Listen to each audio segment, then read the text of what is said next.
Oi, pessoal, bem-vindos de volta. Nessa aula, a gente vai falar um pouquinho sobre a simulação em si, né? Durante todo o curso, a gente viu a gente forneceu as informações importantes para que vocês pudessem ter uma boa base para fazer uma simulação, né? Logo no início do curso, a gente comentou que a ideia era que vocês fixassem bem, principalmente as equações de conservação, porque elas são as principais responsáveis por uma simulação bem feita, né? Entender essas equações é uma coisa fundamental para que você consiga realizar simulações, que é basicamente o objetivo principal desse curso que vocês estão fazendo, né? Então, durante todo o curso, a gente viu alguns fenômenos físicos recorrentes no nosso dia a dia, né? A gente trabalhou com esses modelos matemáticos, a gente fez as simplificações, a gente trabalhou bastante com as equações de conservação e a gente conheceu cada um dos termos que a gente tem nessas equações, né? Então a gente viu os termos transientes que estão ali variando com o tempo, a gente viu os termos advectivos, a gente viu termos de pressão, a gente viu termos difusivos, a gente falou um pouco sobre cada um desses termos. E agora, o que é que a gente vai fazer? A gente vai mostrar como é que seria o passo a passo de uma simulação que envolve a mecânica dos fluidos, né? O problema escolhido para isso foi um dos problemas mais simples, assim, mas é um problema simples que também é muito didático, né? Que é o escoamento sobre uma placa plana. Esse problema, ele envolve a questão das equações, envolve também a questão de você conseguir definir domínios e condições de contorno, que são definições essenciais quando se fala de simulação numérica, tá? Se eu não consigo definir qual vai ser o meu domínio de solução, quais são as condições de contorno que eu vou utilizar em cada um das minhas fronteiras, né? Então, já complica um pouco o meu problema. Resolver isso numericamente já vai ser um pouco mais complicado, tá? Então, a gente vai falar sobre essa questão do domínio, essa questão das condições de contorno, né? Geometria, malha, né? A gente vai falar um pouquinho, assim, sobre a discretização do domínio que a gente tem, onde é que a gente precisa refinar, algumas coisas, assim, bem por cima, né? Afinal, o próximo curso de vocês a próxima disciplina de vocês já vai falar bastante sobre essa parte numérica, né? Vocês vão ver exclusivamente isso. O problema que a gente vai resolver aqui, como eu já mencionei, né, esse escoamento sobre a placa plana, a gente vai falar sobre a parte laminar e também sobre a parte turbulenta, né? Na simulação, qual é a principal diferença entre essas duas coisas? A gente falou lá, quando a gente tratou da turbulência, a gente viu que as equações de conservação elas são muito parecidas, né? Só que quando a gente utiliza o RANS, Reynolds Average Navier-Stokes, né? A gente mostrou como é que as substituições que a gente precisa fazer nas nossas equações de conservação e quais as principais diferenças que a gente tem de um modelo matemático laminar para um modelo turbulento. Então, a gente viu que a gente precisa de um modelo matemático, né? A gente viu as substituições que a gente faz, a gente viu que a gente precisa de um modelo de turbulência, já que a gente tem mais variáveis para resolver, né? Quando a gente está tratando ali do escoamento turbulento, a gente tem mais variáveis para resolver e a gente precisa de modelos de turbulência que nos ajudem a fechar ali, né? A gente tem aquele problema de fechamento, onde a gente tem mais incógnitas do que equações, e a gente precisa de equações que nos ajudem a fechar esse número, né? Então, a gente vai falar um pouquinho sobre isso, a gente também vai falar um pouquinho sobre o passo a passo da solução numérica, que é uma coisa importante, tá? E no mais é isso, vai ser uma pequena introdução do que aguarda vocês no próximo curso, tá bom? Então, vamos começar. Aqui, o que é que a gente tem aqui, né? A gente tem exatamente o escoamento sobre uma placa plana. No caso aqui, a placa plana, ela tá com um tamanho de 1 metro, né? Então, a gente tem o L ali, que é igual a 1 metro, e a gente vai ter um escoamento que vai se aproximar da nossa placa plana com a velocidade de 1 metro por segundo.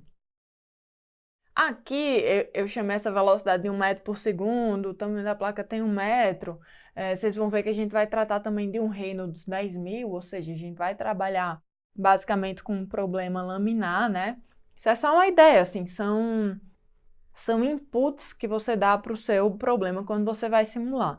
Então, inicialmente, tá? Nessa fase inicial, quando a gente vai falar sobre as equações e tal, a gente vai falar de um problema laminar. Então, vamos esquecer o turbulento e na hora de trazer o turbulento, eu aviso para vocês, tá? Já mostro quais seriam as diferenças ali, tá bom?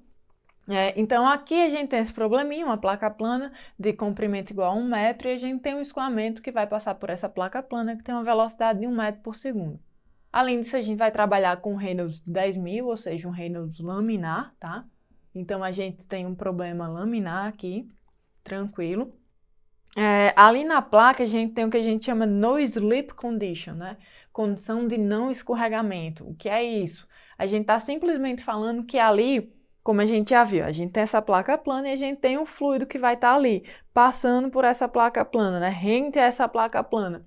Então, quando a gente tem uma condição de não escorregamento, o que é que a gente está dizendo? Que esse fluido que vai passar por essa placa plana não vai ter velocidade, ou seja, na verdade, nem sempre não vai ter velocidade, vai ter a velocidade que está ali na placa, né? Então, se a minha placa está parada, então meu fluido ele passa a ter a velocidade que também está ali na placa, ou seja, U e V, né? Velocidade U e velocidade V são iguais a zero. Então, essa é a nossa condição de não escorregamento. Além disso, é considerada uma densidade de 1.000 kg por metro cúbico e uma viscosidade aí de 1 vezes 10 elevado a menos 4 pascal por segundo. Tá? São sugestões de input, assim, necessariamente precisam ser esses inputs? Não, claro que não, né? Aqui é só para a gente começar a imaginar um problema que a gente teria, tá? O que é que a gente tem aí do lado? Quando a gente falou sobre o escoamento numa placa plana, a gente chegou nas nossas equações da camada limite, né? Que a gente viu que é a região ali que realmente interessa. Vamos relembrar aqui só um pouquinho o que é que a gente falou sobre isso, só para ficar claro, né? Caso vocês tenham esquecido, vocês já vão relembrar agora, tá? Então, o que é que acontece aqui? A gente tem a nossa placa plana e a gente tem um escoamento que vai passar por essa placa plana, né? Que está passando por essa placa plana. E o que é que a gente viu lá? A gente viu aqui vai estar aumentado, tá? A gente viu que nesse escoamento aqui, por conta da interação entre o escoamento e placa plana, o que é que a gente vai ter? A gente vai ter uma região chamada de camada limite, né? Aqui, obviamente, a gente está exagerando. A camada limite não é desse tamanho de jeito nenhum, né? Mas é uma coisa parecida com essa, que vai ter uma certa espessura, tá? Acho que a gente chamou de aqui de delta, tá? Essa é a nossa espessura da camada limite. E essa é a região do escoamento que realmente interessa, né? Porque é nessa região aqui, onde eu tenho a camada limite, que eu tenho os maiores gradientes, tá? Se a gente fosse desenhar aqui todo o domínio que a gente está resolvendo, então seria uma coisa assim, né? Nessa parte aqui, fora da minha camada limite, não tenho tanto interesse. Meus gradientes, eles não são tão grandes. Então, quando a gente resolve um problema como esse, geralmente a gente está interessado em quê? A gente está interessado na região da camada limite. Então, o que é que a gente fez? A gente desenvolveu um modelinho matemático para a camada limite, né? Então, a gente foi lá, fez todas as simplificações possíveis, a gente partiu de um modelo matemático que tinha 3 equações, né? A gente foi simplificando, foi vendo que a pressão, por exemplo, a gente poderia tirar do escoamento externo, então a gente conseguiu tirar uma incógnita do nosso problema, a gente ficou só com 2 equações. Então, fazendo as simplificações que a gente podia fazer, a gente chegou nesse modelo matemático da camada limite, que envolve 2 equações, tá? No caso, seria a equação de conservação da massa e a nossa equação Navier-Stokes em X. A ideia então, é esse modelo matemático que a gente vai resolver. Bem, depende. Se você me fala, ideia, eu quero fazer o meu código, né? Eu vou lá e vou programar para resolver o problema da camada limite. Então, preciso bolar um modelo matemático que vai tratar somente da camada limite, né? Vou desenvolver aqui o meu código para resolver apenas o problema da camada limite. Então, o que é que você vai fazer? Você vai pegar essas equações que já estão simplificadas e você vai desenvolver o seu código para resolver o seu problema da camada limite, tá? Mas o que é que acontece? quando a gente fala de trabalhar com softwares, que é o caso aqui, né? Vocês provavelmente vão lidar bastante com softwares que já estão ali, que já têm as equações discretizadas, né? Já trabalham com um certo modelo. Vocês não vão poder chegar para ele e falar, nossa, só vai resolver essas equações aqui. Não é bem assim que funciona. Obviamente você consegue fazer algumas simplificações no modelo que está ali, no software, né? Mas você não vai conseguir pegar, assim, o seu software que está ali resolvendo a equação de conservação da massa na Navier-Stokes em X, na Navier-Stokes em Y, e vai falar, não, agora eu quero que você resolva o problema da camada limite usando apenas essas duas equações.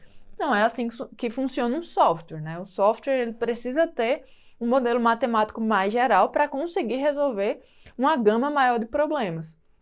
E quando a gente fala do modelo matemático de um problema específico, a gente está ali fazendo considerações e simplificações que são próprias para aquele problema, tá? Que é o caso da camada limite. A gente fez simplificações que são próprias para o problema da camada limite. Eu não posso pegar aquele modelo matemático e implementar ele e resolver, sei lá, a reentrada de um objeto na atmosfera. Não, não é assim que funciona, né? Então, a gente fez essa simplificação para um modelo matemático do escoamento sobre uma placa plana para a região ali da camada limite. Quando a gente fala de um software, a gente tem que ter em mente que implementado ali, o que é que a gente já tem? A gente tem as equações completas, né? Para que ele possa resolver um maior número de problemas. Então, na verdade, quando a gente vai resolver esse mesmo problema do escoamento sobre uma placa plana em um software, o que é que a gente está resolvendo? A gente está resolvendo a equação de conservação da massa, Navier-Stokes em X, Navier-Stokes em Y. Mas uma simplificação que você pode fazer no software é falar se você quer trabalhar com regime permanente ou com regime transiente, tá? Então, vocês vão ver lá, vocês vão fazer isso. Tem lá uma opçãozinha que você fala, ó, vou trabalhar com regime permanente. Então, naturalmente, ali os termos transientes, eles não vão ser levados em consideração, tá bom? Então, o problema que quando a gente resolver esse probleminha num software, tá? Que é o caso de vocês, são essas equações que vocês vão estar levando em consideração, tá bom? Fica só essa observação, porque eu acho que vai que alguém acha que para o problema da camada limite a gente vai resolver só aquelas equações, ou que num probleminha de escoamento interno a gente vai resolver só aquele modelinho matemático que a gente bolou para o escoamento interno. E não é assim que acontece, né? Você vai usar aquele modelinho se você for fazer o seu próprio código ali para resolver o problema, tá? Então, você quer simplificar as coisas para você. Você não vai sair implementando Navier-Stokes ali com as não linearidades e tudo que tem direito para resolver um probleminha que pode ser que você consegue solucionar com um modelo matemático muito mais simplificado, tá bom? Então, eu sei que vocês já sabiam, mas só a título de curiosidade, tá? Uma outra coisa que é importante quando a gente vai falar sobre essa questão da simulação numérica é determinar o seu domínio de solução, tá? Aqui a gente colocou a especificação do problema geometria, que é basicamente isso, né? Você precisa saber qual é a geometria que você vai utilizar. A geometria é um dos inputs que você vai dar para a sua simulação, tá? Só que nesse caso específico, por exemplo, do escoamento sobre uma placa plana, a gente sabe que a gente tem uma placa plana e a gente sabe que a gente tem um escoamento que está chegando ali, né? Mas a gente não sabe qual é a altura da geometria que a gente vai usar. Ou seja, aí a gente tem o nosso domínio, né? A gente está vendo aqui, quando eu descobrir quem é esse H, eu vou ter o meu domínio completo, tá? Mas eu preciso descobrir quem é esse H. Por que eu preciso descobrir quem é esse H? Se você usa um H muito pequenininho, ele pode interferir na sua camada limite. Ou seja, a sua solução, ela pode ter algum erro porque você escolheu o seu domínio de maneira equivocada. Ou seja, isso também exige uma busca, né? Você também precisa saber ali qual o domínio que você vai utilizar, no caso da placa plana. Qual é a altura que eu vou utilizar aí, né? Qual o restante do meu domínio que eu vou utilizar, de forma que eu consiga não atrapalhar o meu escoamento ali na minha camada limite, que é a minha região de interesse, tá? Então, como é que a gente vai fazer isso para esse probleminha aqui, né? Ele é muito específico. tá? Então, o que é que a gente vai usar aqui de critério para saber quem é esse H? A gente vai utilizar a espessura da camada limite, né? Lembra lá quando a gente falou sobre o escoamento sobre placas planas, a gente viu que a gente consegue chegar a uma solução para a espessura da camada limite, né? A gente viu que essa espessura da camada limite ela vai depender da raiz de Reynolds e também do comprimento da placa. Então, a gente já sabe mais ou menos qual o Reynolds que vai ser utilizado aqui. E a gente sabe também o comprimento da placa. Então, a gente consegue calcular qual vai ser ali a média da espessura da nossa camada limite, né? A gente vê, inclusive, que é uma camada limite um pouco grande. Mas só para deixar claro que não necessariamente os valores que estão sendo utilizados aqui, eles são físicos, ou seja, eles não necessariamente têm um sentido físico. Eles foram arranjados de uma forma que o Reynolds ficasse igual a 10.000, tá? Mas não necessariamente são inputs físicos, tá bom? Mas enfim, aqui para esse caso, para essas propriedades e para esse Reynolds, a gente tem uma camada limite ali de 4,92 centímetros, né? Então, qual seria uma altura razoável para se utilizar ali no domínio? Seria 10 vezes essa espessura da camada limite, tá? De forma que vai ser um domínio grande o suficiente para não atrapalhar ali no desenvolvimento da minha camada limite e ele não vai ser tão grande a ponto de me gerar um custo computacional muito grande. E essa é outra coisa que eu preciso falar, né? Eu poderia usar isso aqui 100 vezes o tamanho da camada limite? Poderia, claro. Assim você garantia com toda certeza que não vai, né, atrapalhar o desenvolvimento da minha camada limite. Mas quando você define um domínio muito maior do que você precisa, isso vai implicar em quê? Se eu tenho um domínio maior, eu vou precisar de mais malha computacional. Tá? Então, quando eu for fazer a malha do meu domínio, eu vou precisar de mais volumes de controle, tá? Já que aqui a gente está falando basicamente da simulação numérica da mecânica dos fluidos, que também pode ser para transferência de calor, né? Mas um método que é mais utilizado para esse tipo de simulação é o método dos volumes finitos, tá? Provavelmente vocês vão ali usar CFX, Fluent, né? Todos eles utilizam o método dos volumes finitos, tá bom? A gente vai entender um pouquinho como é que funciona esse método, né? Uma pequena introdução a como funciona esse método, porque vocês vão ter uma disciplina toda só para isso, só para entender o método, tá? Mas enfim, quando eu defino o meu domínio, o que é que eu vou fazer? Eu vou gerar a minha malha. E se eu tenho um domínio muito maior do que eu preciso, o que é que eu vou estar gerando também? Eu vou estar gerando uma malha computacional muito maior do que a que eu preciso. Isso quer dizer o quê? Que eu vou ter mais variáveis. Isso quer dizer o quê? Que o meu sistema linear ele vai ser maior. Ou seja, a minha simulação ela vai demorar mais para terminar, né? Então, eu vou estar ali usando um domínio muito maior do que eu precisaria, gastando um tempo computacional muito maior do que eu precisaria, quando na verdade um domínio de 10 vezes ali a minha espessura da camada de limite já seria o suficiente para resolver o meu problema.